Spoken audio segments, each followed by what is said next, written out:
This is Jeremy Rothe-Kushel. And Stewart Craig Howe. Yeah, the C. This is the Situation Report. We got some situations to attend to. You don't say. Yeah, I do say. Why don't you start it off, Stewart?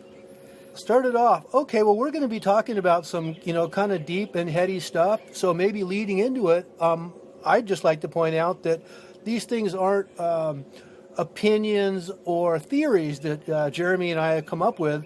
We've spent years and years looking at source data and direct contacts with people involved in these situations. We've been to D.C. We've had interactions between us, the vice president, the head of the Council on Foreign Relations, the director of the CIA, and the former director of the NSA. So we've looked into this stuff. We have direct knowledge, and we've become aware. These are awarenesses. These aren't theories. And I would just like to invite everybody out there to, maybe take a minute, pause this, grab a pencil and paper, because we encourage you to take what we say and look into different situations. We'll try to give you, names, websites, places to go, source data to look up, so that anything that interests you, you can go get your own take on it, because these are only ours that we're sharing with you. This is our perspective of our cooperative situation we've somehow gotten ourselves into, or someone's gotten us into, but we need to find our way out of this. So that's the nature of our show, and here comes the freight train. Are we going to take our first freight train break here already, Jeremy? I guess so. Those are the rhythms of the Midwest. So we'll see you on the other side. So, freight train break has just ended. We wanted to give you a sense of where we're coming from, our approach to all of this, and we want to hold ourselves accountable to the wisdom of the ancients, the Trivium, and the idea that of having grammar, logic, and rhetoric as as stepping stones to understanding. Yeah, and just to put that in perspective, what the grammar, logic, and rhetoric refer to they're the first three components of the seven liberal or seven liberating arts that were formulated, I believe, in ancient Greece, Plato, Aristotle, and guys like that.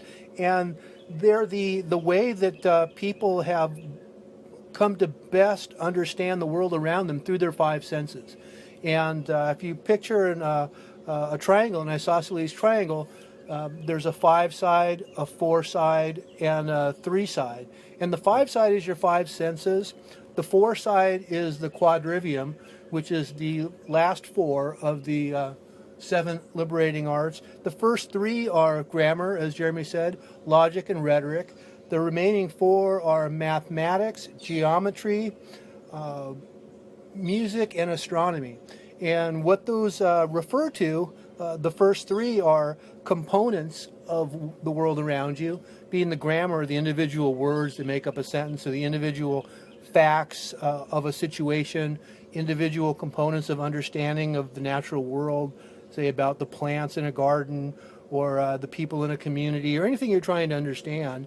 And then the logic is how those facts, once you've come to an understanding of them free from anything else, how they fit together without contradiction. Because anything seen clearly, any facts will fit together with other facts, other pieces of understanding without conflict. So once you've got the components, the understanding of individual situations or components of the natural environment, whatever it is you're studying, they go together without conflict, and from that, grammar and logic, comes rhetoric or understanding, wisdom, and the ability to communicate that. So those are the first three. Then it goes into mathematics, which is numbers unto themselves and relating to each other. Geometry, mathematics then geometry, which is numbers, how they relate. In space. Yeah, and then music, which is number and time, and astronomy, which is numbers and time and space. So we're going to concentrate on the first three because this was taught throughout the educational world until I believe the 40s and 50s, when it started being sequestered away for the elites, the ruling class elites, because what it has to do with is free thinking and understanding free from mind control. So anybody who wants to understand this better or hear about it from somebody who's better equipped to explain it, I recommend you go to Jan Irvin's sites, and those would be triviumeducation.com and gnosticmedia.com. And these are people that we appreciate their work, and we would direct people to learn more from them. And I would direct people to look at Richard Grove and his folks over there at Tragedy and Hope. Look up Tragedy and Hope. Some really interesting podcasts and interviews utilizing the Trivium as its base. Absolutely. Those guys are great at expounding on these virtues of understanding and learning.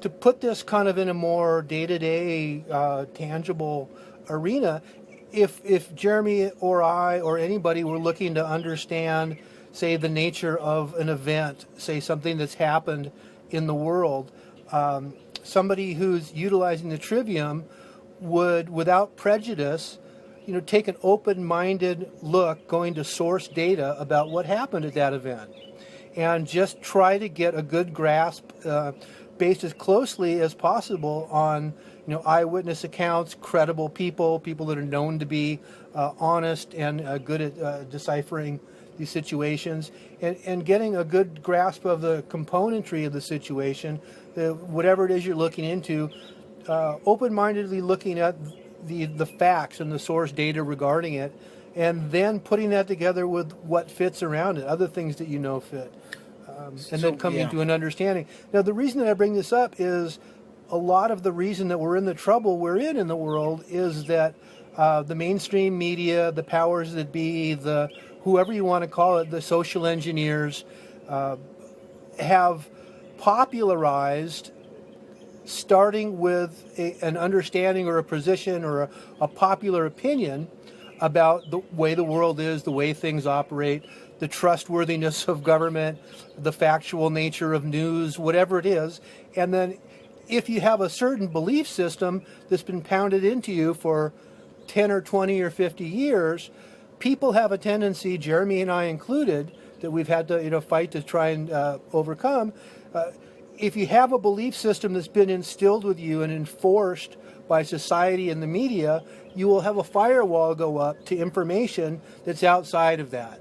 So when I, for example, this is to pull a big one right into the situation here, when I first accepted what happened on 9/11, based on what I was told by the mainstream media, it absolutely made sense because what they were telling us happened fit with the rest of the programming that I'd been given. That our leaders would never lie to us on something this large. They would never kill. They would never murder. They would never murder Americans ever. And so I firewalled off all of that crazy conspiracy theory nonsense. Now, conspiracy theory, we'll get into that later. That's a weaponized term. If anybody does have a pen handy, I recommend you write down this little gem. Do a search for CIA memorandum 1035-960. Now, this was put out by the CIA after the JFK assassination in order to tell their operatives, minions, and Mockingbird assets, we'll get into that at some point, I'm sure, how to handle people that had other ideas about what happened with JFK's assassination.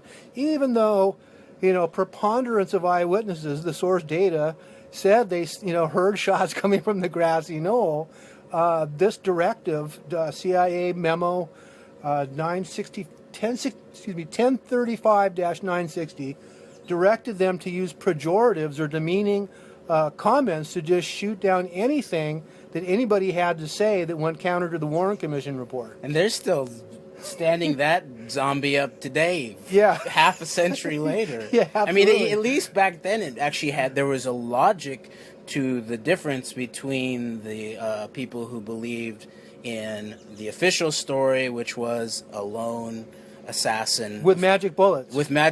And of course he had three names. He was Lee Harvey Oswald, right? Yeah.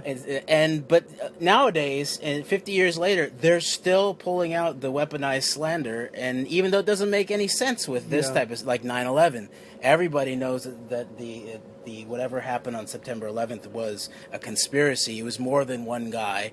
It wasn't either bin Laden in the Afghani cave, or Dick Cheney with the plunger in the West Wing, or the naval, observatory. Okay, everyone knows it was a conspiracy, but it's still a weaponized term that's used today not to actually help people understand the facts or the logic of the matter, but to use weaponized rhetoric against them. So we need to deconstruct that. So I appreciate you telling people the actual where this comes from. That's the genesis point. That's something that if you go to the source documentation, you find out that's where that started. Because that's how they shut down any discussion of facts to keep anybody from getting to an understanding, is they just will classify you as a grassy knoller or a truther or a whatever. Mm-hmm. Because as it says in this memo, they can't let it come to a calm discussion of realistic facts because they lose, whether it's with JFK or 9/11 or Oklahoma City or more recent events like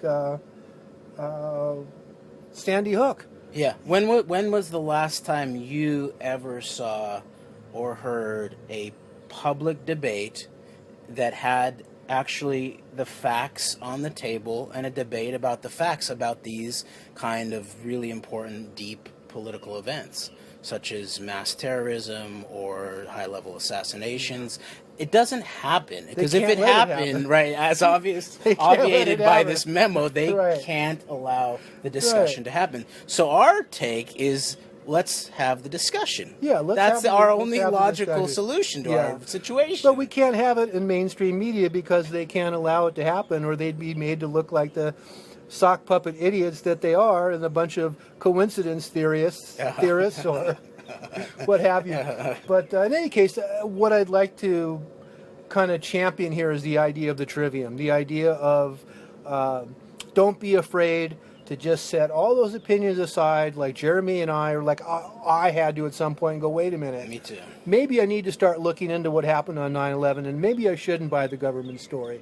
Or maybe I should really look into the facts about something. It's like if you're told something about someone at your work or someone at your school, and you just assume it's true, and then you start to get to know them and find out, well, that person had a motive for telling you what they told you about that person. And that person really is a kind, decent person.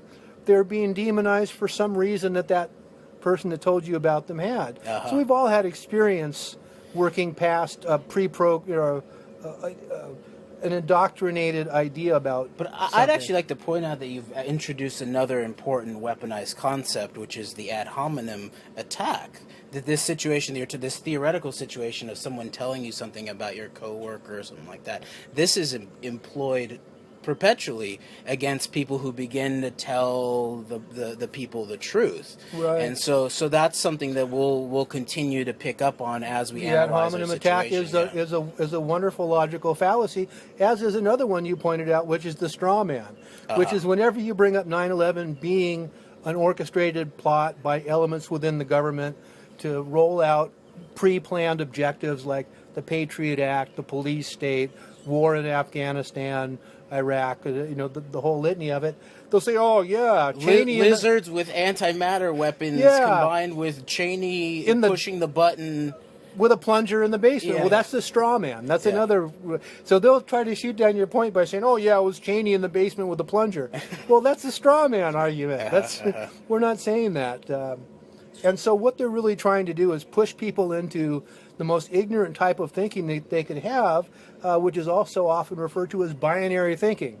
The best example I can think of is... Republicans and Democrats? No. You're either with us or you're with the terrorists.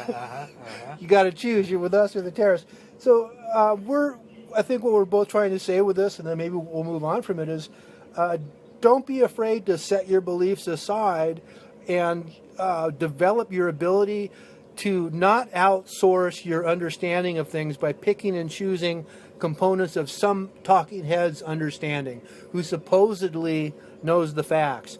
When you're probably just as smart or smarter, just as open-minded or more, and probably more able to come to a valid conclusion about what's going on, you just start to develop your discernment and going and looking at source data. It's just not that hard, but they desperately need to keep you from doing that.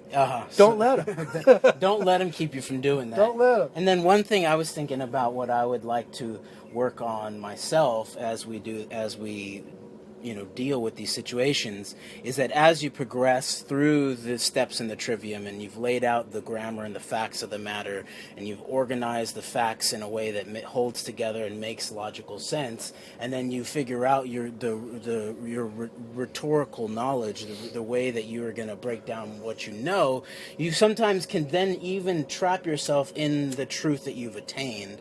And so I find myself doing that. So I want to remind myself that as we go along on these journeys together, we can then, once we've established your rhetorical position, you can then check back in and gather up any lost facts or stuff you've rejected. And I can tell you my own experience with that is once I started to understand how much conspiring and how much of an agenda there is, to keep the people down, whether it's lies in mainstream media, the revolving door between corporations and government, all these lies that are coordinated. It's not all conspiracy, but a coordinated effort to benefit them and to basically bone us. They've made some stuff legal that they've done, and all yeah. this stuff fits together and creates an understanding of a world that you have to be careful not to let then flip your understanding, so that you only let in things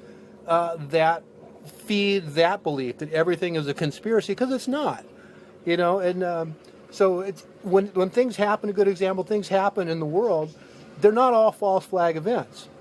Well, granted, most of them most of the big ones that are presented to you probably are, or provably are. You look at the tips of the iceberg. You look at Fast and Furious. They had conspired.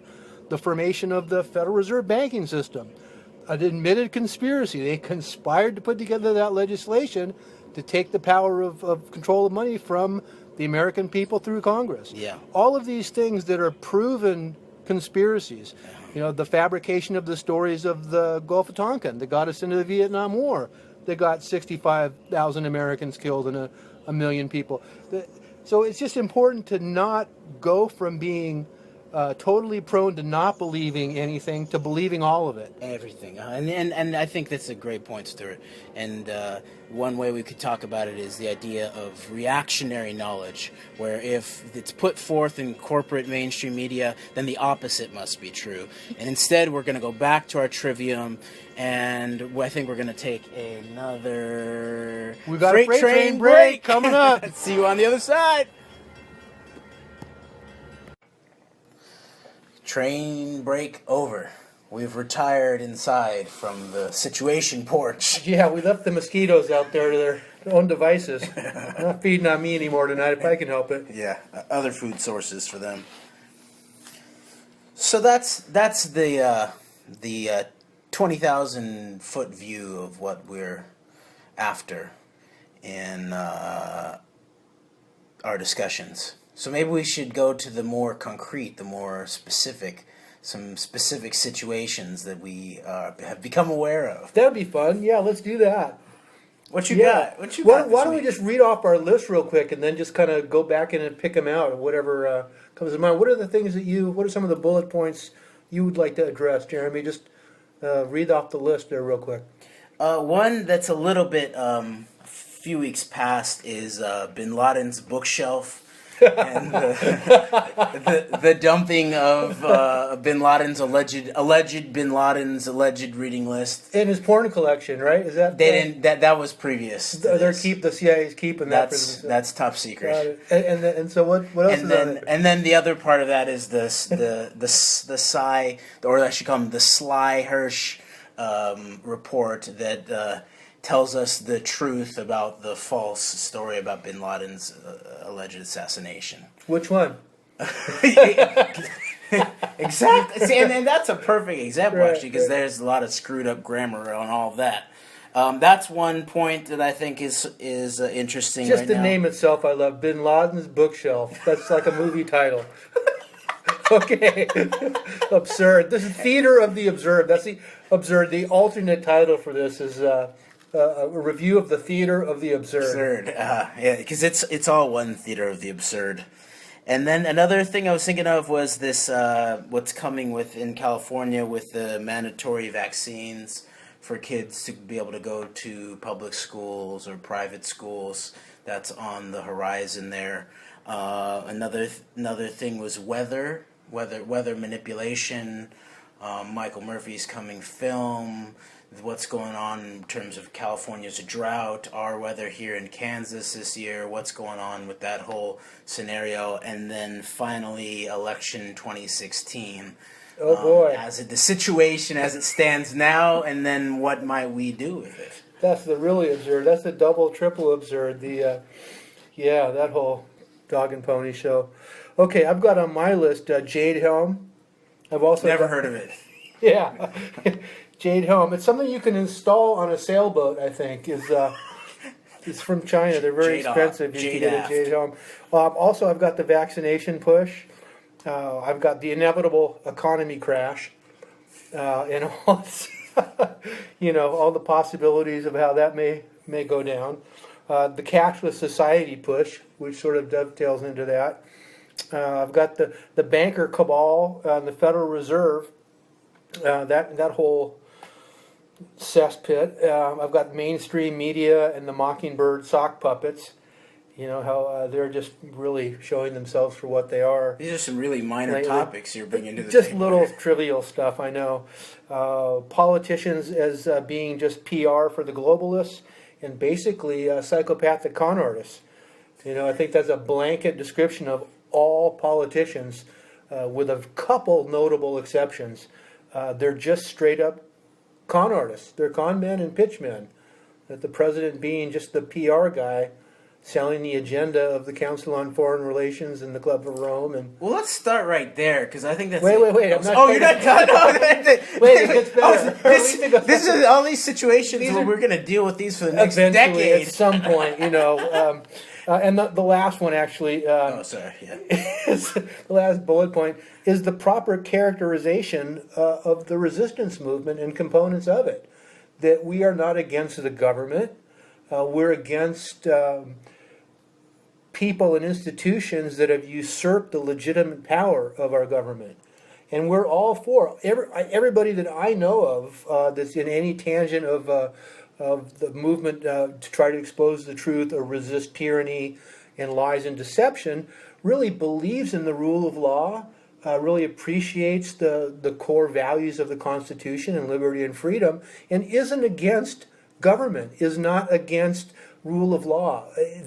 But we have to be characterized as being, right-wing fanatics or militia, gun nuts.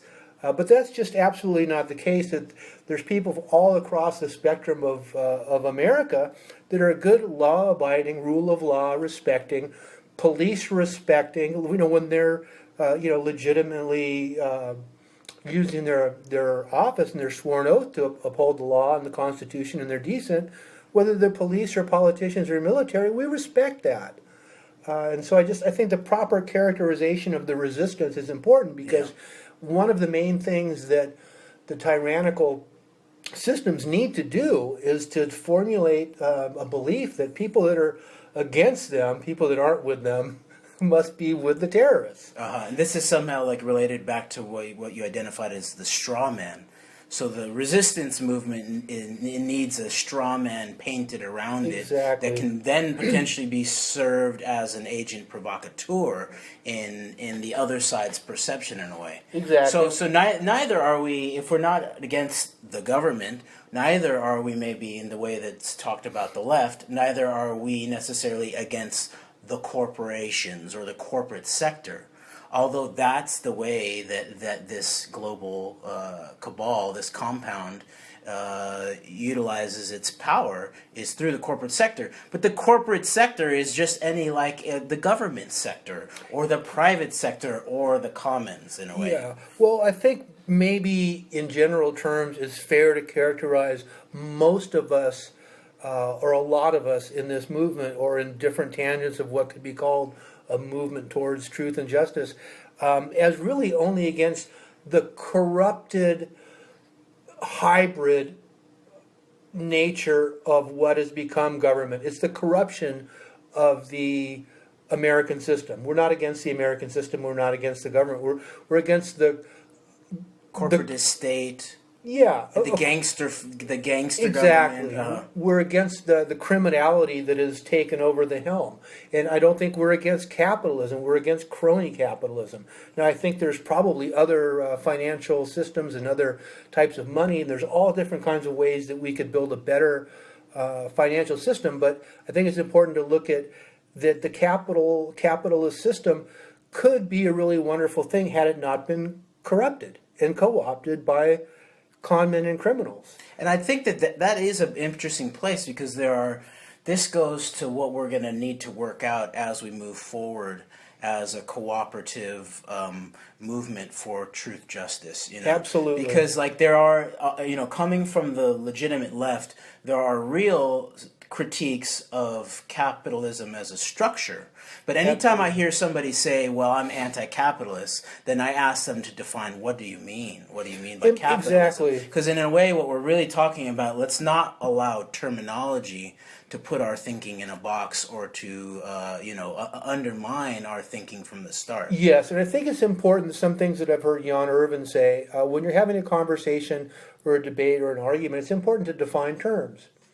And I think that's what we're doing here, and more importantly, we're pointing out the importance of what we're doing here is by being against criminality and the way that it's manifested itself in our corporate system, in our economic system, in our government system.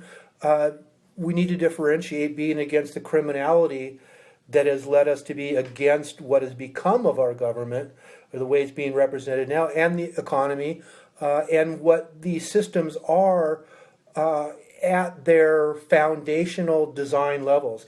In other words, if we had exercised the oversight that had been pointed out as being necessary by our founders to keep our government in line through this whole 200-year experiment, we wouldn't be in the position we are.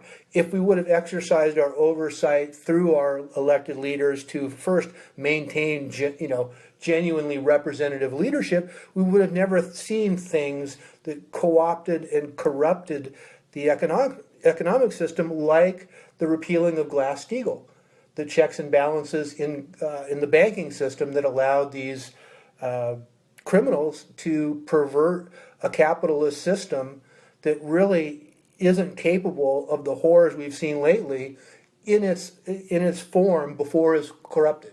If we still had Glass-Steagall, we wouldn't see the economic situation we have now. If we still had a genuine separation of powers, if the Congress wasn't sold out and corrupted, they were doing their job, we wouldn't see the overbearing ability of the executive branch to roll out all these, tyrannical, legislation, signing statements and that. So I think it's important that we do what we're doing and point out that by being against the corrupted versions of what we're seeing now economically and government-wise doesn't mean we're against the government or the basic structure or the ideas of a capitalist system where I can grow food and sell it to my community and profit from that, but I'm not ripping you off. I haven't become a Monsanto at that point. Yeah.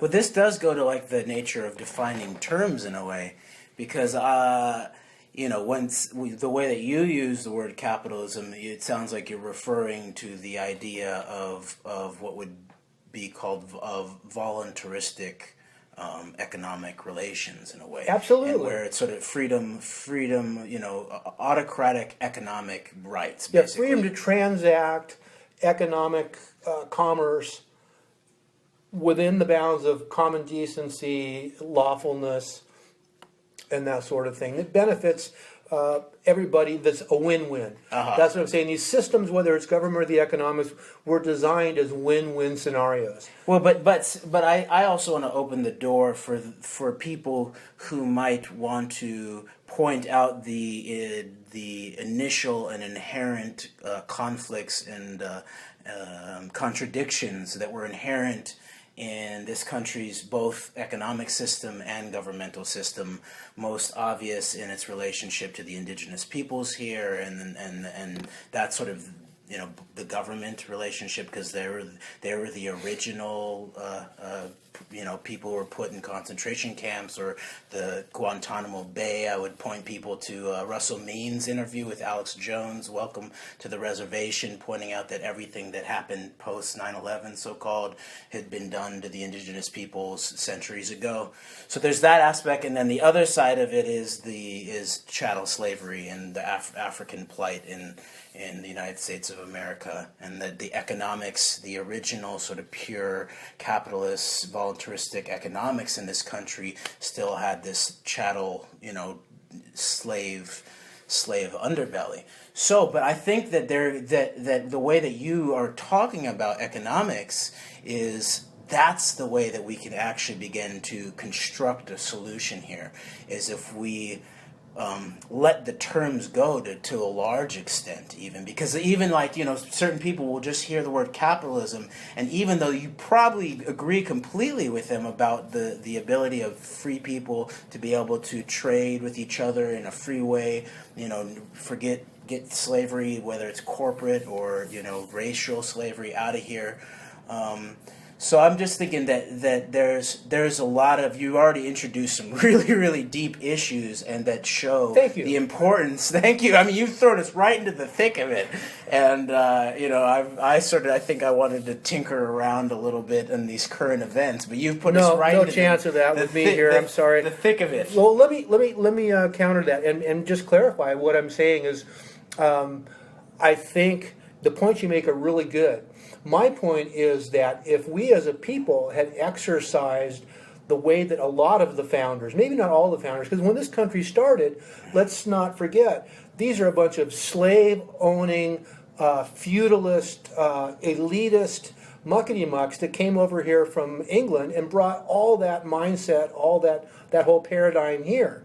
And it started to be deconstructed through Jefferson's vision. Now, Jefferson's family had been here for 100 and something years before all this got started. So when he wrote in his memoirs about when he wanted to have a big hand in constructing how the Northwest Purchase would become part of America, he wanted it all to be free of slavery. He had not been able to, and those founding fathers that didn't want slavery hadn't been able to sell it. Right? Okay, so foundationally, the Constitution was set up so that the people of America that didn't want slavery, through their elected representatives, could abolish, we could incrementally get rid of slavery, we could introduce fair treatment of indigenous people. If the will within the American people wanted that, through genuinely representational government, we could do that. So the fault of not forwarding those things isn't the structure of the American system. It's the fault of us not exercising the oversight to push our concerns through. You know, we could have had our elected representation at the time, and it was a lot shorter, clearer channel between the people in the community and their elected officials, their governors and the Congress, you know, to make sure that the Native Americans were treated right, to make sure that the people were free of all colors, you know. And so I just would like to point out that, yes, everything you're saying is true, but that it's just as much a fault of the people maybe being selfish or short-sighted and not holding their elected officials accountable to do their will on a federal level. Mm-hmm. So, and you're definitely, this is a very fine, both a good but also a very detailed point that you're making here, and that, like, although there were these contradictions, and like someone like Jefferson is a perfect example of these contradictions, because what he was writing in the Declaration of Independence, that's some real serious, deep and lofty visions. Yeah. And the idea of everybody's rights coming from God, that is one of the most powerful potential foundational structures for a legitimate government to be drawn on top of, and at the same time he has this generations of slaves that he's taking care of and that he's working, and and you're right, there was a lot of let's call them the best of the framers. The best of the the framers. best of the framers wanted transformation, and they wanted to put it in the hands of the people. And but I just also want to introduce that there was, you're right, there was lots of interest right from the get-go of the founding of this country. There were new monarchists. There was some of the founders were actually wanted their own monarchy, but in a new land. Well, let me tell you something that very few people know. I didn't know till recently that has a bearing on what we're talking about. It was hard for the best of the framers, for Jefferson and his ilk, just to get rid of hereditary titles, of the power of hereditary titles, of people that came over from Europe. Forget about the oppression of the black man and the red man. There was the oppression of the men of any color that didn't hold a hereditary title. So the first thing that they tried to do is get rid of slavery and against the passing down or the ownership of land by anybody with hereditary title. So, I mean, there was a lot that had to be undone. But make no mistake, a good percentage of the founders of this country built the framework at a time when they initially were pushing to have all this stuff undone. Hereditary title. So if you were, a white person that wasn't of hereditary title, you were put upon by those that were of hereditary title. And if you are Native American, you were, definitely put upon by the white man, and the black man was subjugated. But I think what we're talking about is one system against another. The British free trade system was what was brought over here, where the slave was brought from Africa to pick cotton in America. The cotton was sent to India to make fabric that was then traded for opium and sent to China to subjugate and to bone everybody in the system, right? From China to America to Africa, everybody but those controlling that free trade system. So this is all stuff that was brought over here, and part of the seeds that were sown were the projection into America's history of that system. And part of the seeds that were sown were the Jeffersonian idea. And Jefferson said about slavery in the very beginning, when there was only, I think, 13 colonies in the Northwest Territories were opening, he said, nothing is more clearly written in the book of fate than that these people are to be free. He said that about black people. So anybody that says, oh, they were all slave owners, well, Britain was a slave. That was the slave mentality. That was the paradigm that we were trying to break away from. It didn't just all end on the boat. They didn't get here and that was done. It was a process. And I think if the system were not corrupted to the point it is, and this is the real point I'm making, that we, the people, could have kept our elected officials in check and made sure through them that the Native Americans weren't mistreated, that there was more equitable sharing of land, that there was, slavery abolished and reparations made, and awareness, of equality and the value of that made more prevalent. But, between the church and the British, feudal mentality overlords, it was a tough sell. It's a really good point. And I mean, I guess sort of like finishing some of the point of the internal contradictions, not just of the framers or individual framers like Jefferson, but also of the founding documents like the Constitution, that there you can suss out that different people who had say in it, that was a political compromise amongst different factions in order to sort of take it from Confederate papers into the Constitution, and that there were aspects, I imagine, of the people who agreed on that compromise that saw the balance of powers as a way of bulwarking the oligarchs or the aristocracy against the will of the people and making sort of like big change very, very difficult to some extent. That's not necessarily what I believe, but I can see that there's aspects of that there. But in a way, the best of the Bill of Rights already deals with that. 9th and 10th Amendments have already written that in there. And so in a way, I think you're completely right, that if we the people, all of the people who want to get down and make this thing beautiful and make it happen, then we have to look towards what's suggested by the 9th and 10th Amendments, that all rights, that are not put on paper to be allowed for government to have limited, access a reserve to for we the people. We the people in our states. Yeah. Did you know that Jefferson was in France, I believe? He was the ambassador to France when the Constitution was written. And he wrote letters to everybody saying, oh, no. This needs to be more clear. We need to do an immediate 10 amendments. We need to spell this out, right? So that was actually a big, there was a whole contingent who were like, if we say that the government, because that's what they really are. They're not Bill of Rights, they're Bill of Restrictions on government to, at certain times and certain places for very restricted reasons, to encroach on the people's natural rights that don't come from any paper or any government institution, but come from the source, come from God, That there were people who were like, if we even say that that these are some of the so-called rights, then the people are going to say, oh, that's all of the rights that they have. Right. So I can see both ways, but I know if we didn't have a Bill of Rights, we would have been like full-out concentration camps in this country a long time ago. That's what I think. Because at the very least now, the government has to do, and the corporate oligarchs need to do lip service to the 10 Amendments. Even if Michael Hayden says that he reads the 4th Amendment with, with some missing pieces. Right. And they're going to get so close to the line, there's going to be chalk on his cleats. If anybody wants a really fun 10 minutes, watch Jeremy and I confronting the director of the CIA. And the director of the NSA on 9/11. Yeah, I politely asked his lordship Elmer Fudd looking MF, right? It's like that under the guise of fighting this war on terror, weren't we actually seeing the controlled demolition of the Bill of Rights and the Constitution?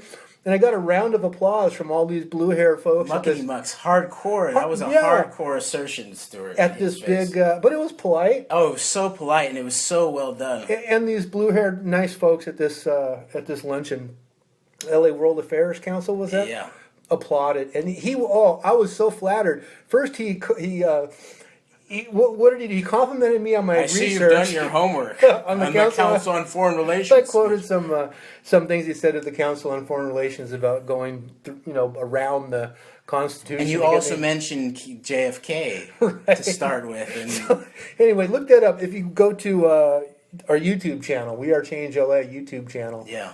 Look for anyway. That was a fun. WeAreChangeLA confronts CIA Director Michael Hayden or something right, like that. Yeah. So that was good. But anyway, where were we? Let's wrap that up and get on to something else. So yeah, the framework I think is good. Both, or there are good things.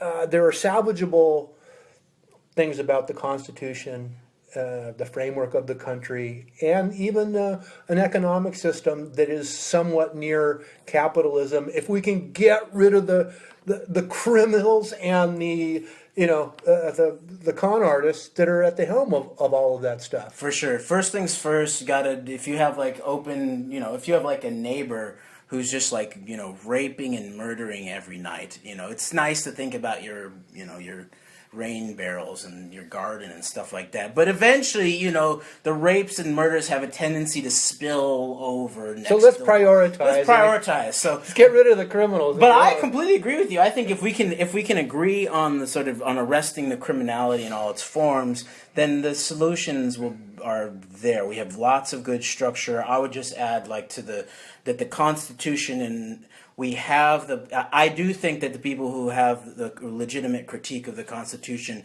as being a little bit too stultified in terms of allowing for there to be radical change quickly, that type of thing. It's there. It can be done through the amending of the Constitution, so, and that can be done. And so it may be that what we need is just a little addition of having like a national referendum that can be vetoed at different levels and that type of thing. So that people have let's get the criminals, let's get the fox out of the henhouse. I agree with that. And we can deal with that. Yeah. Okay. So you want to move on to other bullet points, or do you want to maybe give a final word on the whole structures of the economy and the government? Yeah, I just one final point that I have on that is that I have this conception that there's I call it the hierarchy of sovereignty, and it's a proper way that legal relations, natural legal relations amongst different classes of beings, in a way, or classes of sectors. And so the way I see it is that right now we have the corporate sector on top. Underneath that we have the public sector, meaning the government. Underneath that we have the private sector, meaning individuals, and then on the very bottom we have the commons, such as the disparaged water, or the polluted air, the weaponized food, and all of that. So what we need to do is we need to turn that back on its feet. And the hierarchy of sovereignty, the way I see it in a proper fashion, is the commons are at the top. If we don't have air, water, land, food... Isn't that just another way of saying we the people? Yeah, in a certain way, but it's even beyond we the people. It's a category that's we all of the beings, meaning like, and even not even living beings. Absolutely. Like well, let's incorporate the earth itself and our animal friends and everything else into we, the sovereign inhabitants. We the sovereign beings, yes, and we the people should have a legal right or a trust that is our way of maintaining those commons. And then underneath that that's the real private sector, not the corporate sector, but the private individuals. I agree. I think the only way to get to that is to get these criminals out. Yes. And to get back to some reasonable semblance of media and get people actually being able to be represented by representatives that will do their will with regard to all these things. Yes, I agree. And I think we've done a little bit as far as solutions, just confronting these people and calling BS on the emperor that wears no clothes. That's important. And also to develop, well, that's the truth part of truth and justice. Right. And developing peer-to-peer economies, different currencies, maybe distancing ourselves from, the fiat currency as much as possible. Okay, enough said. So maybe that moves on to another bullet point, which is this push towards a cashless society. These are such just small points of yours, It's just a little thing. I mean, I don't know if anybody else has noticed that maybe you can't buy food on an airplane, you can't buy things in the airport, you can't use Uber. There's all kinds of things you can't do without cash. And now they're at G7, and I think at Bilderberg, a couple of the big key talking points are how they're going to remove cash, because they want total awareness. Total informational awareness. Total spectrum dominance full spectrum of the economic spectrum. Yeah. And if you have the ability to use cash as you see fit, they can't know what you're using it for, and they can't control it.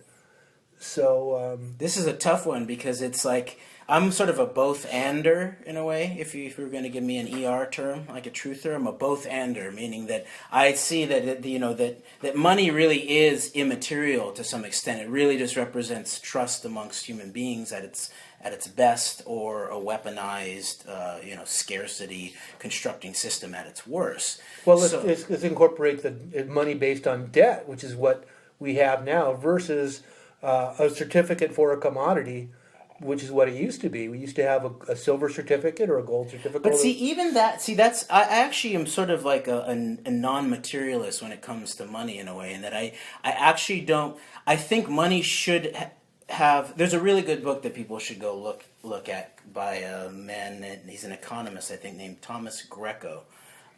It's The End of Money and the Future of Civilization, and he draws out the three different crucial pieces, the functions that money serves, and that a lot of times we confuse these different things or like glump them together. And I'm not sure I can remember them, but let me see if I can.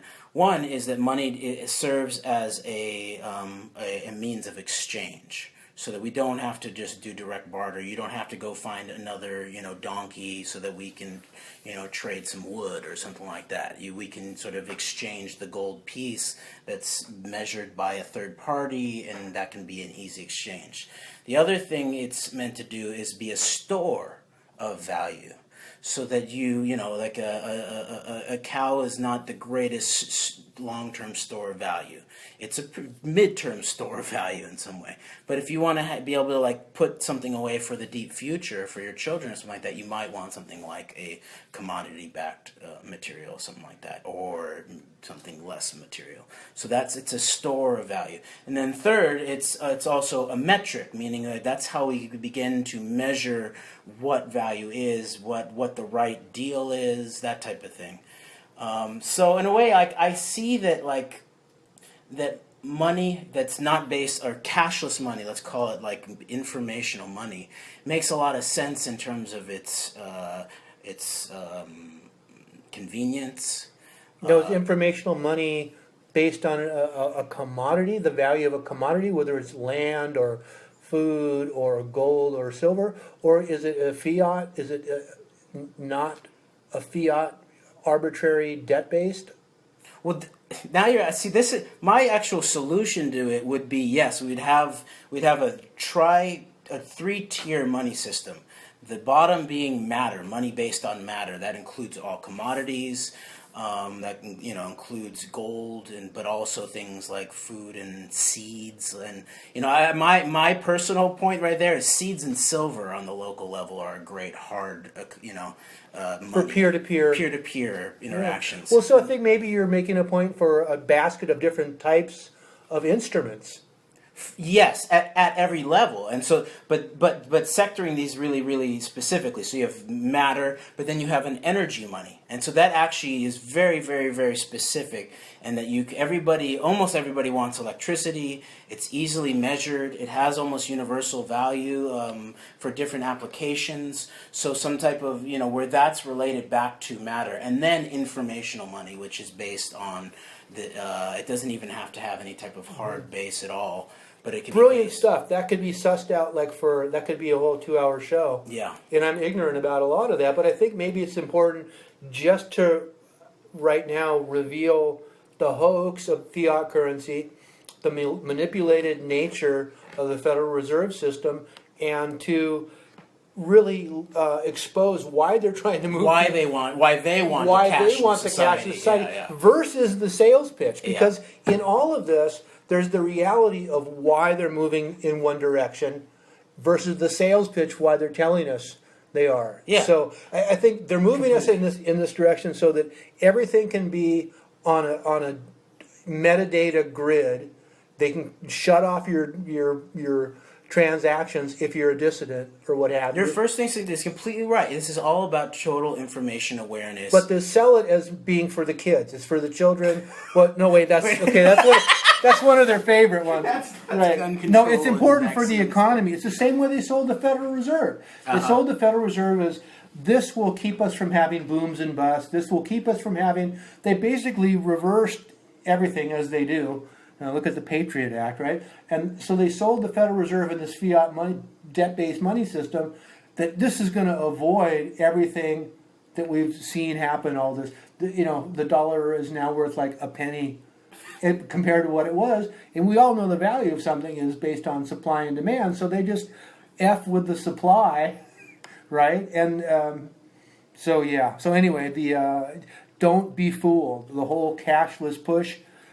Don't believe what they're trying to sell you, folks. It's just not the case. You're right, because it does look like the mark of the beast type of scenario, that you have to have the properly coded digital information that can be tracked everywhere. Oh, we don't even need and to that go can be that far. Turned off at any moment, basically. Yeah. But we don't even need to go that far. I mean, that's all I'm true. sure true. It's just we can see what they're doing in Greece. We can see, how they're just deciding they're going to take people's money or a portion of their money out of their accounts.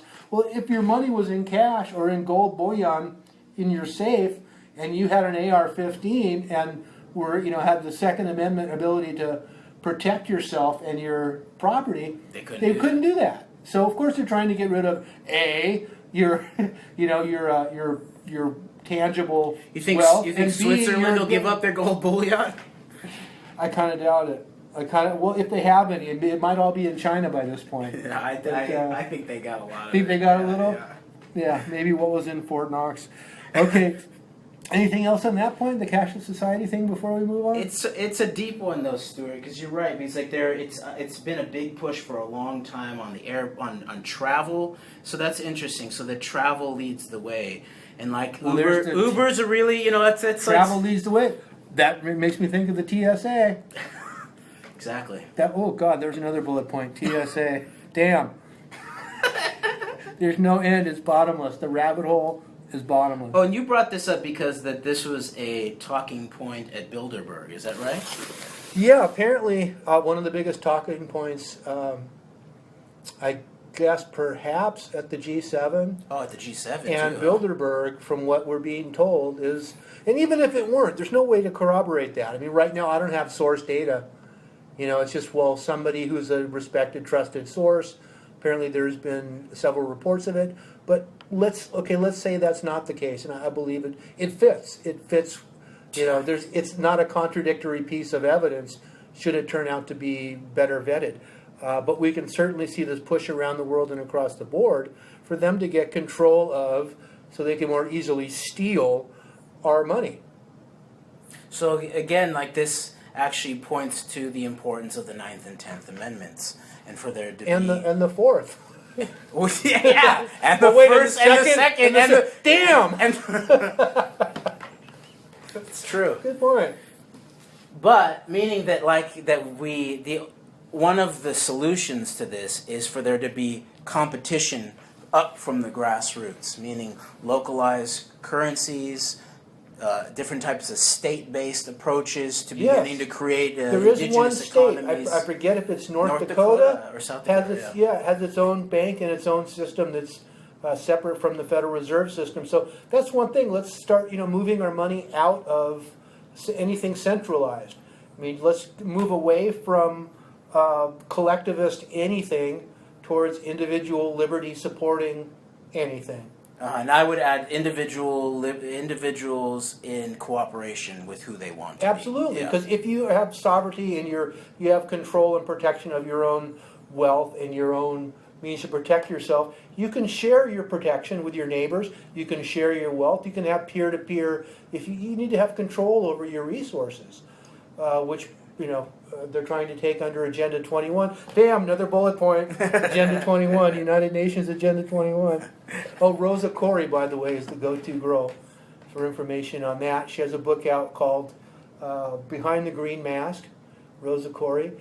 For any more in-depth information on the Federal Reserve banking system, and the foundations and formulation of the conspiracy that it was, the G. Edward Griffin book, The Creature from Jekyll Island, is probably the go-to documentation for that. And before I forget, a great inroad into understanding the big picture of the way that the corporate banking / military-industrial complex global corporatists have started implementing this continuity of agenda.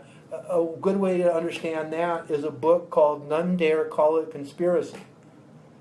Right? And that was, who's the author of that? Gary Allen, I think? Yeah, Gary Allen. None Dare Call It Conspiracy. And he doesn't really call it he refers to them as the insiders, the banking insiders, and approaches it from a social engineering with a monetary underlay, and then since then there's been added a high-tech overlay. Yeah, that book makes me want to go read Carol Quigley, Tragedy and Hope, and Anthony Sutton, I forget a couple of his books, like one about Skull and Bones. Right. Now, Tragedy and Hope, correct me if I'm wrong, but that is an expose from an insider on the Council on Foreign Relations.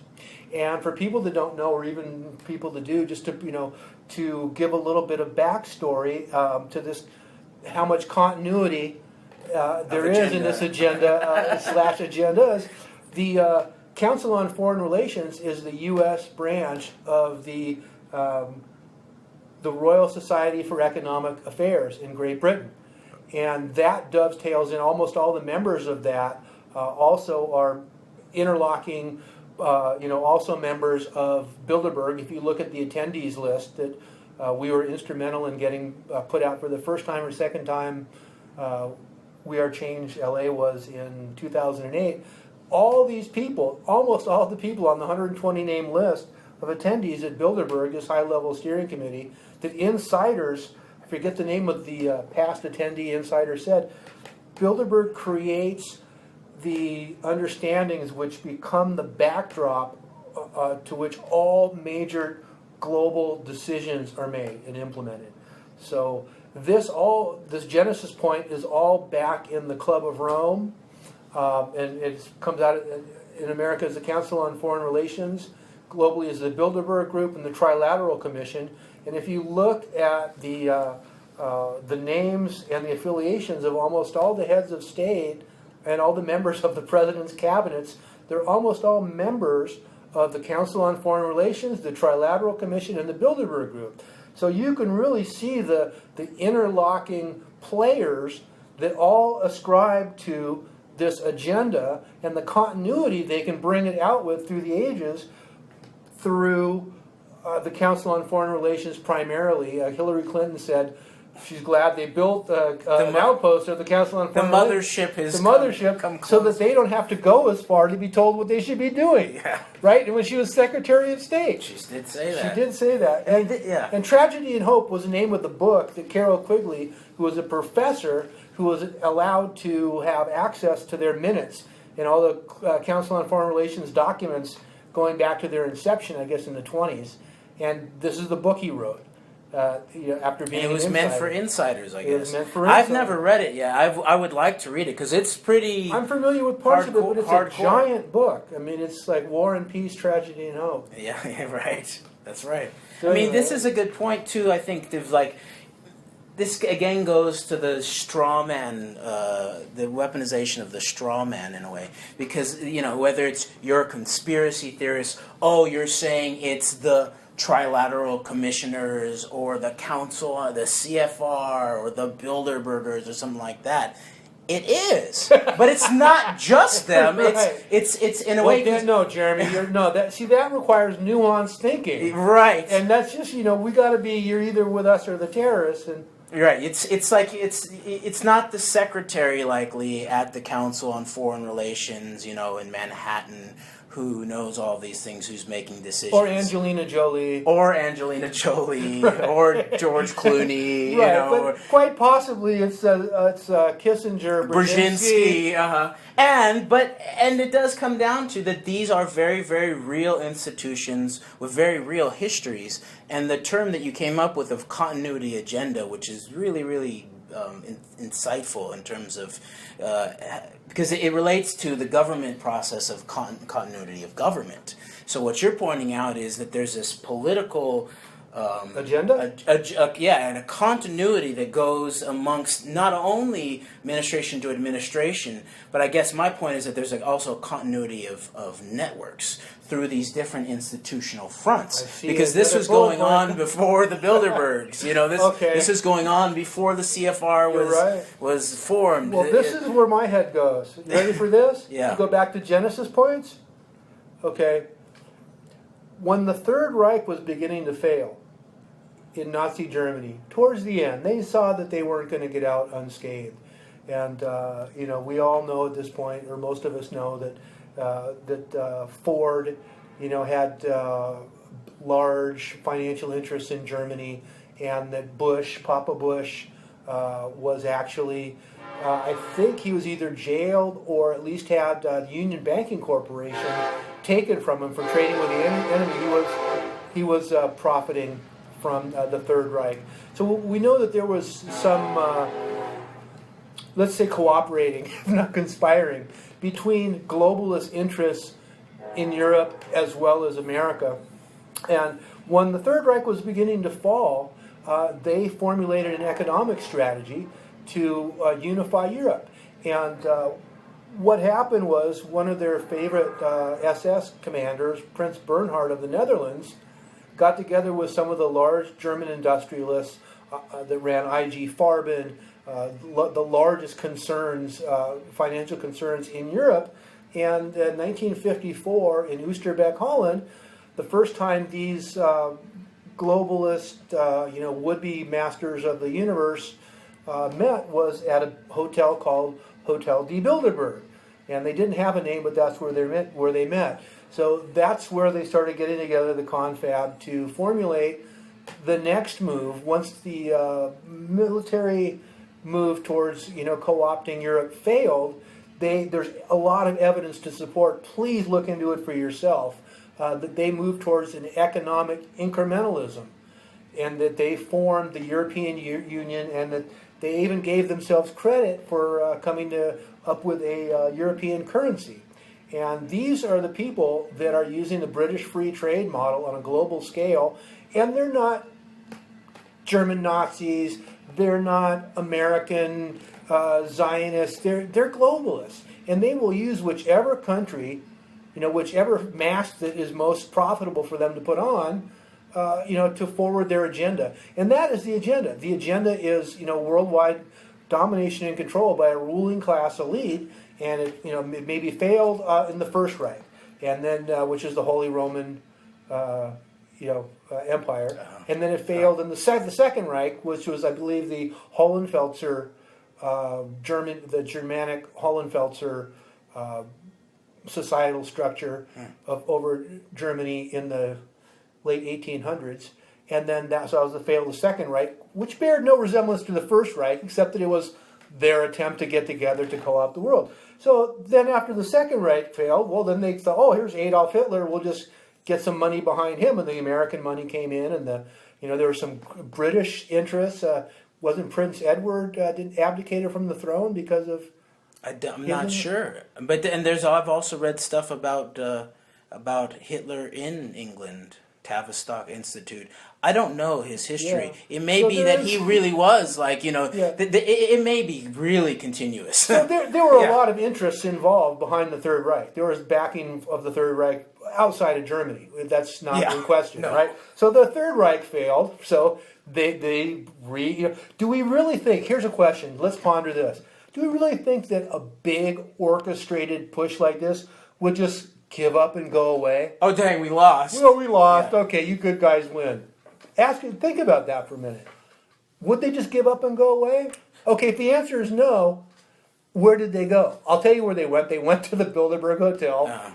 And they went to America. And now helped form the CIA, too. Exactly. They're under paperclip. Look into this stuff. It's history. Operation Paperclip, when the Nazis came here. Christopher Simpson's book Blowback is a really interesting one. That was a secret in this country that the U.S. government brought the Nazis in. That was a secret in this country for a long time. It was an official state secret until almost the 80s, something like that. Yeah, well, wasn't the Holocaust a conspiracy theory and a big secret? And a lot of these things have turned out to be true. Yeah. It's like they're obvious now, but they were wacky conspiracy. But my question about the Third Reich is, I'm a real conspiracy theorist, I guess, in that way. No, Jeremy, you're a conspiracy understander. Analyst. I'm a conspiracy analyst. A conspiracy realist. A realist. I'm trying to get to understand this.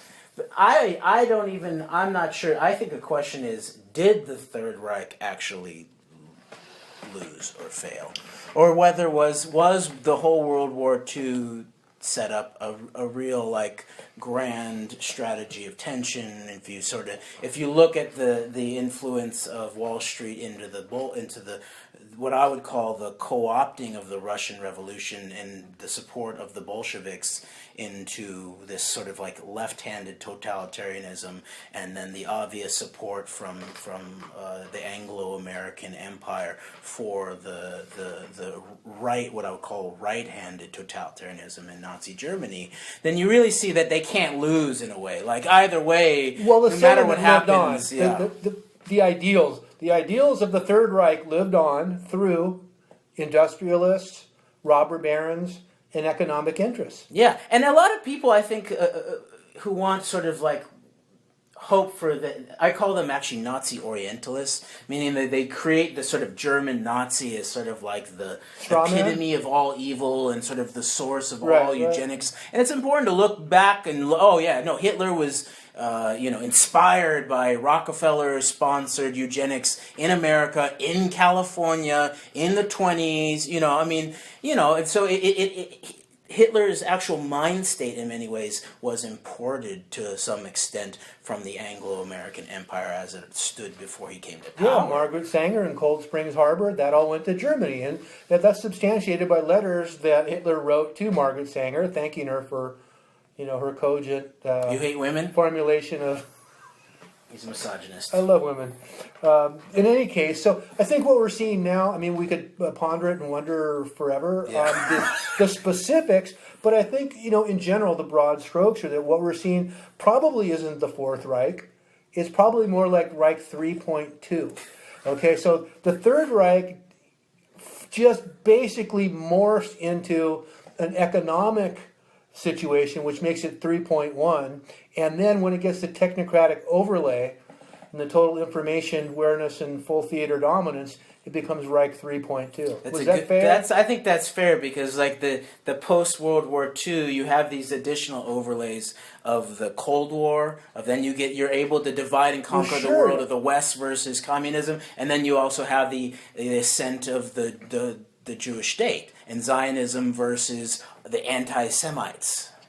Absolutely. Here's the proof. Now, didn't we have a Time magazine cover with a governor wearing the Nazi SS skull, the death camp skull? But didn't he contribute a lot of money to like Jewish organizations? I know, and he made some really amusing movies, so I think we can let the Nazi SS belt buckle thing go. You think? He's just, he was who was his friend who he wanted to... Kurt Waldheim? Yeah, who he invited to... It's like people are, but I love you, Kurt. People gives those Nazis a bad name, but really, he is one of my favorites. But he's an environmentalist. He's sort of what's right about, green fascism. So anybody who wants another fun moment, Jeremy and I confronted... Was it both of the guys who were on the cover? Bloomberg and Schwarzenegger. Right? No, there's this look that Schwarzenegger gives Stewart. Oh, it's frightening. We're face to face, 2 feet apart, and I said, Arnold. And he wouldn't turn around. There was like, Governor Schwarzenegger. And he turned around and I said, can you tell us why the people of California should not be concerned about their governor wearing a Nazi SS death's head skull as a belt buckle? And he froze. Did he deny it that it was that? He said, "Oh, you're a governor. You will see him wearing all kinds of fashion statements with his skulls." And I said, great. Fashion's one thing. I love the boots, but come on, a Nazi SS. And he turned and walked away. But the look he gave me was, but these people need to be called out. And he never denied it was a Nazi. No. And if you look at it, you can still just do an internet search for Time magazine, Schwarzenegger, death's head skull belt buckle, and he's proud. He's wearing it proudly. And there's a picture of it in the middle of that video that's frozen too. Right. So if you go look for that, WeAreChangeLA confronts Jeremy Schwarzenegger and Bloomberg. Coerced into doing a great editing job on a lot of that stuff because I put myself in front of some scoundrels, but I couldn't edit, so. Which is why you're hearing this in audio and not seeing a video. I wish you could see a video. Yeah. Okay, is that a bullet point taken care of? What do you think? What was that? What were we talking about again? The Reich 3.2. Okay, I like that. That's a good one. Yeah. Reich 3.2. Why don't you pull up the next bullet point? What do you think? Okay. Well, but I like these big picture ones of yours. I feel I'll pull us there from anything. Trust me. Okay, all right, that's good. So let's talk about a little bit more nitty gritty in terms of Bin Laden's bookshelf. And what went down with that. The problem is I don't have all of the specifics in front of me right now, but there's a lot of stuff on his... Okay, so here's the deal. You have... Wait, folks. Here's the deal. It's a here's the deal moment. I love these. Go on. Okay, I believe... I can't remember when the story came out, but Seymour Hersh, Cy Hersh, who's like everybody's image of the modern, muckraker, the very serious journalist. He did the story on the My Lai massacre that was the most famous story of the entire Vietnam War that showed atrocities. He's done tons of really, really important stories over time. But he wrote a story about this, it's thousands and thousands of words, about how the White House's version of the so-called Bin Laden raid that supposedly killed him on May 1st of 2011, I think it was fraudulent, except for all the major points. So he basically introduced all this sort of like minor intelligence stuff that said that there was a Pakistani military informant who came into the U.S. Embassy and told the CIA where bin Laden was living, and all this sort of this minutia that keeps the sort of fake progressive journalists thinking that they're uncovering it all, like Ian Masters at KPFK. My favorite guy. Tons of stories. My favorite Mockingbird operative. And so he had on... Because if you lie with a British accent, you get way more traction. It's so true. That's how they set these guys up. It's like Americans have an inferiority complex, or at least like the progressives do. Hey, wait a minute. They believe that if you have a nice accent and you speak well grammatically, then you must be telling them the God's honest truth.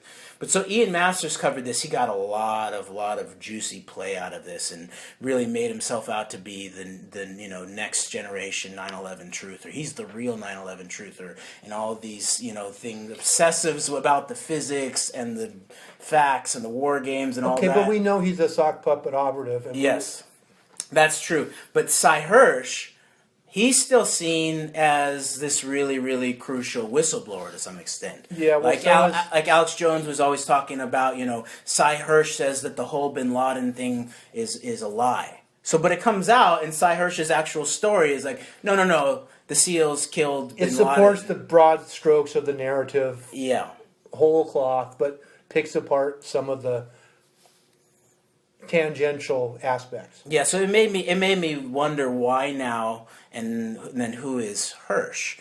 And so you look at Hersh, and you actually, here's one thing about these kind of what I would assert to be limited hangout operatives.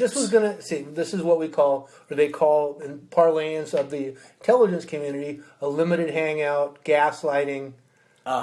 Exactly. Then that fits in a lot too, because one of the other big stories that he did was stuff that led to the church committee hearings that hung out some of the dirty laundry of the CIA, while supporting the framework of the main lies. Yeah, that the mind control stuff was all about making sure that we had people who could resist Soviet interrogation or whatever. I don't know what it all was. So they're liars, and what do you think the supposed takeaway is? Do you think they're trying to prop up the main narrative of 9/11, the official story to some degree, and position themselves as credible, a controlled opposition? Truth tellers, but that, won't tell the truth about the big stuff, but they'll act as if they're letting stuff out. Like I believe Snowden and these other guys are, but that's just me. Well, we should get into that at some point too. But yeah, in terms of this, I think the timing of it makes me think there was definitely a demonization of the Pakistani government that was involved in the Hersh story that was very similar to what happened with the original telling of the raid and all of that, and Zero Dark 30 and all of that. There was hardcore, setting up of the Pakistanis for further incursion. Well, now they're starting to set up apparently these missing 28 pages. Well, that was exactly red herring. My point. Red herring that is now they're trying to position everything as, well, we're going to wait for this stuff to break, and it's going to be a red herring leading to the Saudis, which, if anything, supplied the patsies. Exactly. And so the timing is that as it becomes clearer and clearer to everybody who's actually paying attention and continuing to do their research and not backtracking. Going back to the source documentation and physical analysis, 5 sense analysis that we have from video, audio, that type of thing.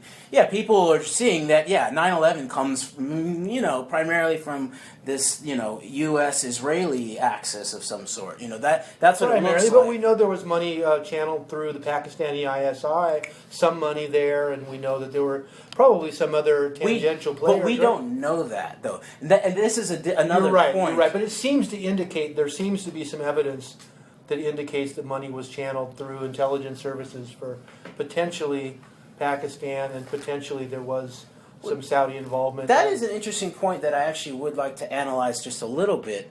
But I guess just in completing that thought, so as it sort of becomes clear that the actual operators or the architects of the September 11th, and subsequent era is much closer to the U.S. government and the Israeli government, and not only the public. Read as neocon, Israeli, U.S. dual citizen, PNAC agenda.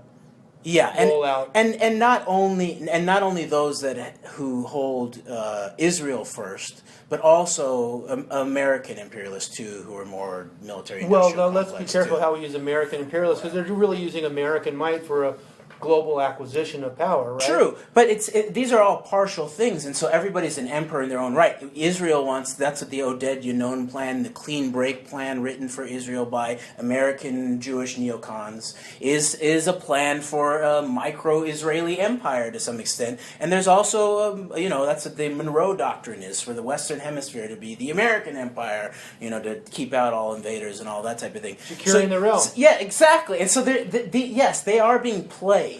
And they may not even know the whole story. I think there's some of these people in the American military-industrial complex are waking up to the way that American military. Oh, we'll have to talk about that. That'll be another thing. And I even think there's people in the Israeli, especially probably in the intelligence services, who are starting to understand. That's going to be a tough one, to get the Jewish people and Israeli Jews to really recognize how they're being played as Jews. Actually, I would say it's going to be more difficult for Jewish Americans to understand, in a large part, because actually Israel's much freer in terms of speech and thought than Jewish power in America allows Jewish people to actually talk about. Can I ask you one question? This is a good point to ask this question.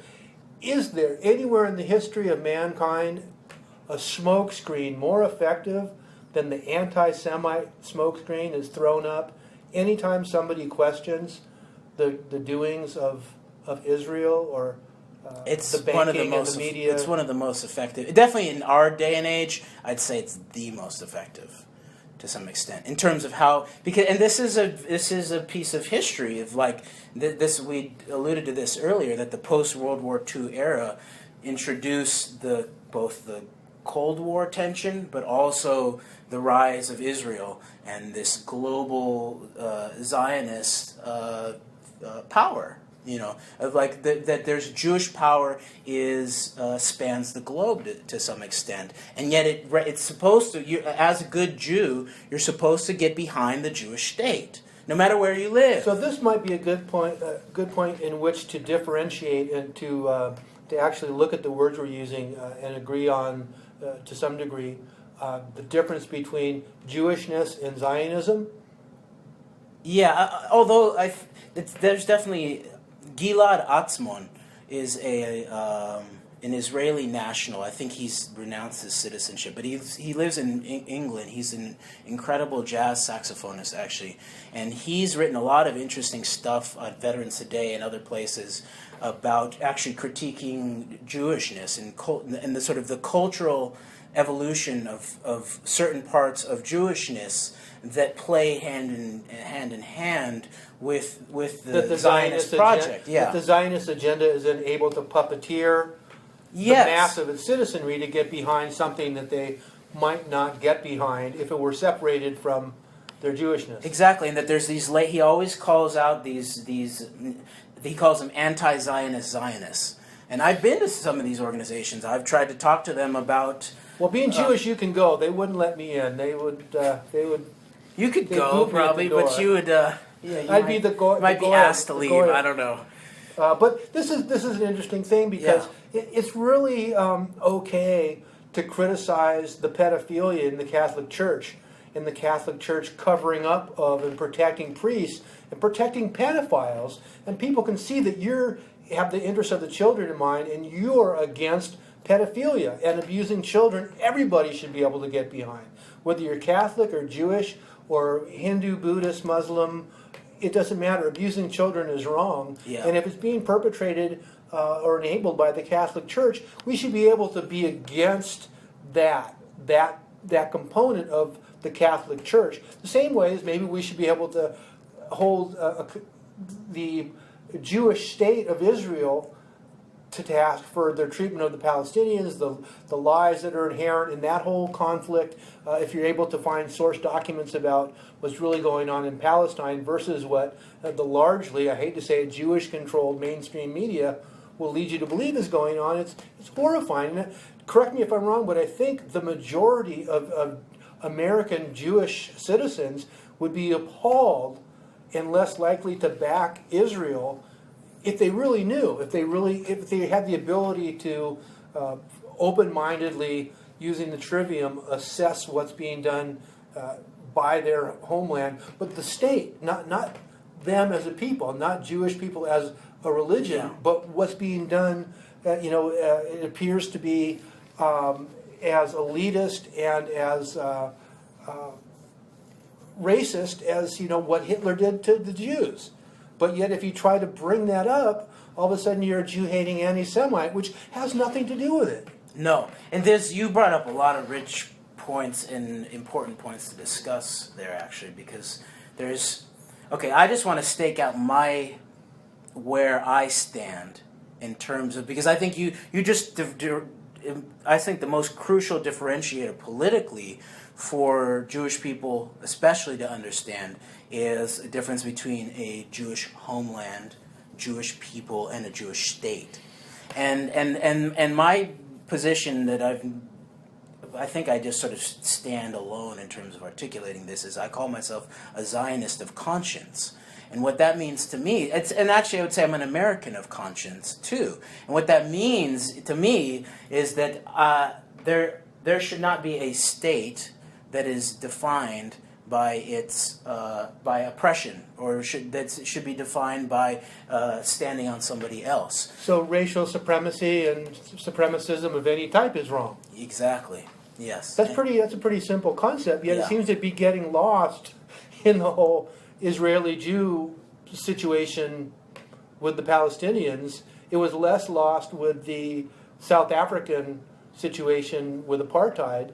But yet, when you have a similar, if not worse, situation in Israel, it seems to be it's covered up and smoke screened away. Now, I think, to be fair, we need to also look at the way the Americans treated the indigenous Native Americans.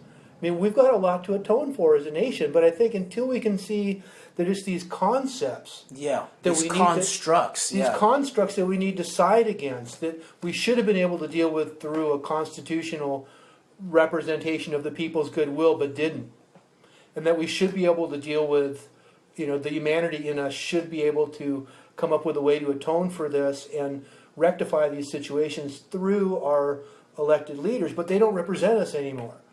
That's the problem. They represent the state and the power and economic interests that this continuity of agenda of theirs is pushing for.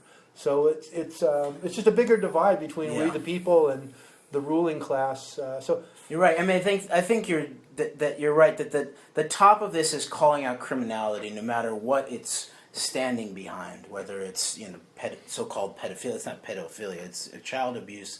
Being hidden by aspects of the Catholic Church, or whether it's sort of like international gangster stuff that's hidden by the Israeli state with organ trafficking or whatever it is, all kinds of stuff.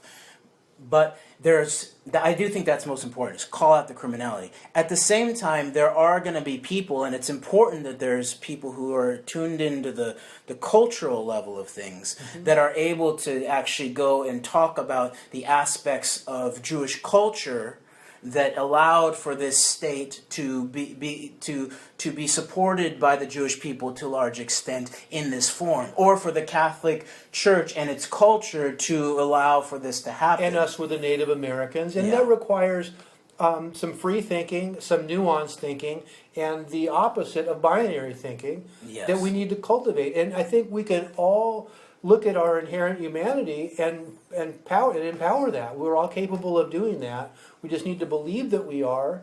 In little and big ways, around the water cooler, with your friends, don't be afraid to bring this stuff up. Because if you're coming from a kind and loving place where you're not inflexible, you're willing to change your position, and somebody gets prickly, let them. Say something for you to think about.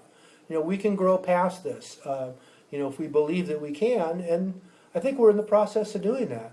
I think so. You're right. I mean, the more we can talk about this and the more venues and situations we can talk about this stuff, the better. Because there is, I know, from firsthand experience, we know from firsthand experience that to talk about some of this stuff, especially single event truths like September 11th or that type of thing, in public forums is a difficult thing. There's a lot of energy around it. But needs to be done. But it needs to be done. Because the emperor has no clothes for real. Right? Okay, so, all right, well, this is great. This is really good stuff, and I think this is a wonderful first foray into the deep end of the big picture, as it were, and sussing out the continuity of agenda that we're up against. I'd like to bring up at this point just a couple of things that have to do with the solution. Maybe as we segue into our last bullet points, is what Sun Tzu has said a lot about. I wouldn't say the art of war, because I don't like to think of this as war. And I don't like the Alex Jones concept of war is info war. Well, in a way, it sort of is, but that I think is counter. It's a battle of sorts. It's conflict. It's just conflict. And I think we can enter into conflict as a warrior poet. I like that. Right, and so I think we can be conscientious. And I like what Sun Tzu said about that. He says, "Victors win first, then go to battle." So, right? So just by having this conversation and by doing the little things that we've done, and I'm sure everybody out there listening to this has done some things to forward the betterment and the enlightenment and the moving out of these shadows we're in, if nothing more than just listening to this, being open-minded enough to listen to this. So let's expand on this win, this inherent win that we have, is we're willing to move out of this place of subjugation and willful ignorance towards enlightenment and towards fixing all these problems. We don't know how we're going to fix them all, but having the will to do it will enable us to come together in a cooperative manner and get rid of these lying scoundrel con artists that are posing as our government officials, reinstate some real government. It will enable us to reach those men and women in the political offices, federal, state, and local, and in law enforcement and the police, especially. This is for you guys to pull up your big boy pants and go, hey, wait a minute, we can't keep going down this road, because I really feel bad for people in the military and the police, because they're perhaps being played harder than anybody else, because they're so instrumental to the rolling out of this, thuggery and this police state. Plus, they become the public face of it to some extent, exactly. Even though they're not making the right. protocol. Well, they're brainwashed by things like the Mayak report, and they're constantly under psychological bombardment to believe that the American people are the enemy, and that anybody who's standing up against the criminality that's usurped the power of our government is anti-American and against a criminal. The post office. Right. Right. So don't believe those straw men, and coalesce officers and you brave people in the military, because it's bravery and bravado is one thing, but real courage is quite another thing. And I think Jeremy might agree with me here that in Vietnam, those guys that stormed the hills and that did battle were brave, courageous guys. But the guys that said no to orders to slaughter citizens of Southeast Asia, that was real courage. That was fortitude, and that's what's required now. Is to not fall into lockstep and not believe the lies, and be willing to stand up against illegal, unconstitutional orders, and more importantly, stand against the mindset that enables that. Mm-hmm. And so we applaud you. We're not against you, but people in the truth, whatever you want to call it, movement, the reconciliation, the counter coup, if you will. We love America, but they're trying to pervert what we have you believe America is. What actually constitutes America are we the people. What actually constitutes America is the Constitution. That's why it's called the Constitution, because it constitutes what we the people have envisioned and want to have for a country. So I would just say to all you military men and women, all you police officers listening to this, pass this portion around, because we love you guys, man. You guys are upholding rule of law. Sure, there are some bad apples that are, of course, mainstream media is trying to divide and conquer the people and the police, where they're trying to divide us. They're trying to divide us against racial lines, across racial lines, class lines, money lines, the police versus the citizenry, the military versus the citizenry. It is an artificial divide to the degree that you buy into it and the degree that we buy into it. And most of us don't. Of course, they roll out all the ones that do on the news to make you think that we're against you. It just ain't so. And part of you knows it. Mm-hmm. And we'd like to see you act on that, because we love you guys, you men and women that protect us and support us and go and put your lives on the line thinking you're protecting America. That's good enough for me. Amen. I mean, and the logical, proper next step for people who have taken an oath to protect, whether it's military, protect and defend the Constitution against all enemies, foreign and domestic, or police who take an oath to protect. And where can they go, Jeremy? Where can men and women in law enforcement and the military go to meet up with to reinforce this really true American courage sentiment? Yeah, you may have a place you want them to go, but I want to make a point to them about what the logical next step for them to take in terms of this oath. Please. Yeah. Oh, that's what you were saying. Yeah, is that I think that oath keepers. No. Wait, this is I want to make another point here. Oh, okay. It's not about a group. It's about as an individual, not a group, but as an individual. The logical next step for someone who has taken an oath is to fulfill that oath. And the first step to fulfilling that oath is to say no to any immoral or unlawful or both orders. That doesn't matter whether you're in Afghanistan, Vietnam, Iraq, or Texas. Now, you've made a very important differentiation there between illegal and unlawful. And I think Hitler made a lot of what he did legal, but was still unlawful. And in America, a lot of things are becoming codified, illegal. Yeah. It's codified, but it's not right. So if all of a sudden there's a law that rescinds the Second Amendment, it's invalid. And a lot of these laws, whether it's in support of Agenda 21 or in support of whatever laws that there are, whether it's the Bundy Ranch situation or the Josephine County mine, the sugar pine mine situation, or this woman in Florida who wants to live off grid and they're sending in the feds, whatever BS laws they've concocted, that's against the law, but it's illegal what she's doing, but it's not unlawful.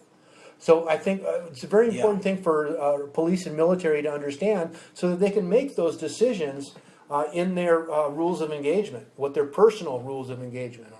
Yes, that's exactly right. And so that's the first step to fulfill your oath, is not to break your oath. That's the first step, is by refusing unlawful or immoral orders. But you're not finished yet. You have to fulfill your oath. You can't just not break it. You have to fulfill your oath. And this is going to take lots of individuals. And groups like Oath Breakers can help support people as they're taking their first steps. Oath Breakers? What? Oath Breakers? Did I say that? Oh boy. So who knows? So maybe that's how I feel in a certain way, is that until you've actually fulfilled your oath. It's not oath keeper, it's oath fulfiller. We need oath fulfillers. And that means that it doesn't mean that you're going to wait until there's an order to attack Americans on the street. That may never come. It's already happening. The minute that you're sent over to Iraq for fraud and treason, you've already broken your oath. So you need to come back home and not just not break your oath. You need to fulfill it by being the warrior poet that you first pointed out. And that's what we need our men and women of law enforcement and military to do. It's not enough to just say no. They have to say yes to fulfill their oath. And the best way to do that is by telling the truth out in the open in a strong and compassionate but forceful manner. Here's an example of that. On the ground, people can go to the oathkeepers.org site and see that there were troops that disobeyed the orders to confiscate guns in New Orleans. Right, and there were troops that would not fire on citizens in Vietnam, and there are officers, police officers, who won't carry out illegal, immoral orders because they really have no force of actual justifiable rule of law. They're invalid, and that's all I can say is think for yourself. Don't be punked by the man, by Big Brother, by the social engineers. They're trying to the MIAC report demonizes. They said you're a domestic terrorist. Be on the lookout for domestic terrorists. These are people with Ron Paul bumper stickers, returning veterans, Bob Barr supporters. Come on, guys, you can see through that, right? Let's pull up our big boy pants and don't. Here's the trouble. It's easier to con somebody than it is to get somebody to admit that they've been conned. And especially if you're an alpha male, boy, I know as an alpha male myself, I do not like to admit I'm wrong about directions to the store, let alone, right, that I've been duped in a big way. So, I get it, I understand, but the stakes are too high. Think about it.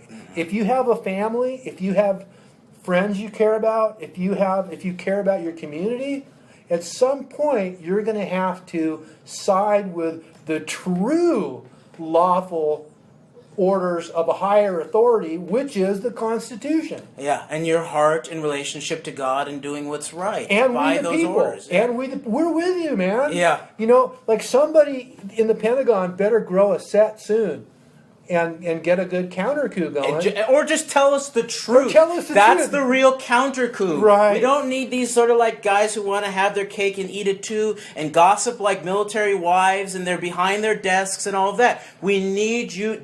Your secrecy oaths are invalid. It's covering up treason. If you're using secrecy oaths to cover up treason, it's called misprision of treason at best. It's actually the same aid sentence. to treason. It's actually aid to treason. It's low treason. And you're an accessory after the fact in the cover-up of 9/11. Yeah, so come and tell us the truth. Yeah, that's the higher order than your secrecy. If you've got a real set, stand up and tell the truth.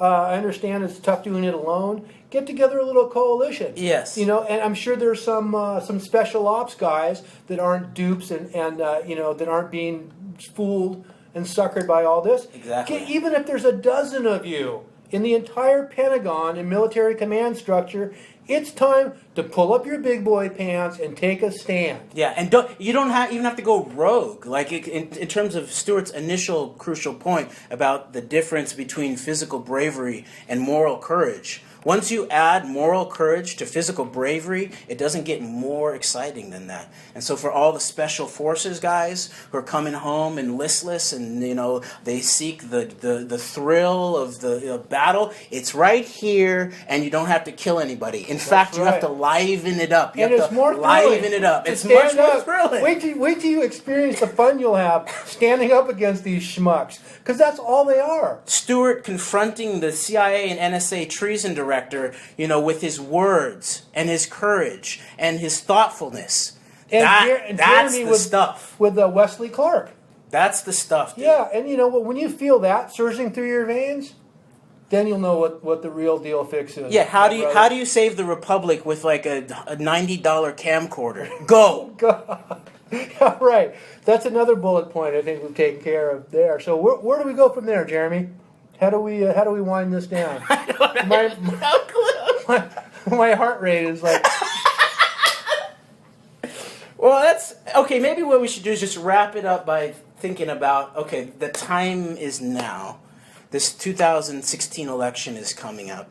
No matter whether they throw Hillary Clinton or Jeb Bush or Ted Cruz, Elizabeth Warren, Bernie Sanders, Rand Paul. I think they're going to have to roll out something. They're going to have to roll out something so different that we don't see it coming. We won't see it from a black guy, so they roll out Obama.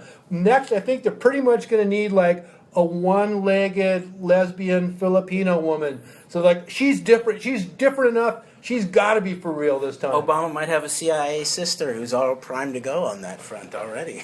No, but I think that this is our time for these kind of sentiments and analyses and facts to be put out in the open, and that who knows what would be possible once the American people see the choices between, they have to choose evil. No more choosing evil. Let's go. Let's figure something else out. It's the age of the internet. It's the age of the citizen media. We got possibility here, And so all we need to do is create a coalition. And again, back to police and military.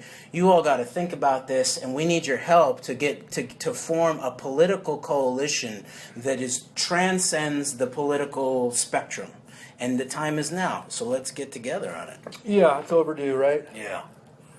Well, I'm feeling a little spent. What do you want to wrap it up on? Is that kind of it? Yeah, I think that's sort of it for now. Okay. Well, I'll give a couple of quotes here, because my own thinking I don't always trust, but some of those things ring true that I hear. Sun Tzu said, "He will win whose army is animated by the same spirit throughout its ranks." So if we're all compelled by the same just common decency, just, whatever level of love and compassion that we have for each other, whatever respect we have for common decency, telling the truth, that basic stuff that used to kind of be part of the American way to a degree, more of a degree than it is now. Yeah. Let's lean towards that aspect of ourselves. Let's have that common ground where us white folks, black folks, Hispanic folks, Native American folks can all lean towards our goodness and humanity and come together across these artificial divides. Folks in the military, us civilians, police officers, we all want a better world. We all want to get, criminality off of the helm of our ship. Let's all be animated by the same spirit. It's not elaborate, it's just common decency. And the other thing, the last quote I'll end with is, we're going to have a lot of setbacks and a lot of victories. This victory could take the form of 10 steps forward, 5 steps back, and then another 6 steps forward, 2 steps back. But few victories can rival the initial one of parting company with your fellow spectators and stepping into the arena. Go, Stewart, go. Let us go there. Booyah. Thanks for listening, man. We got a long way to go from here, and we'll be back. Check back in. Peace. Peace.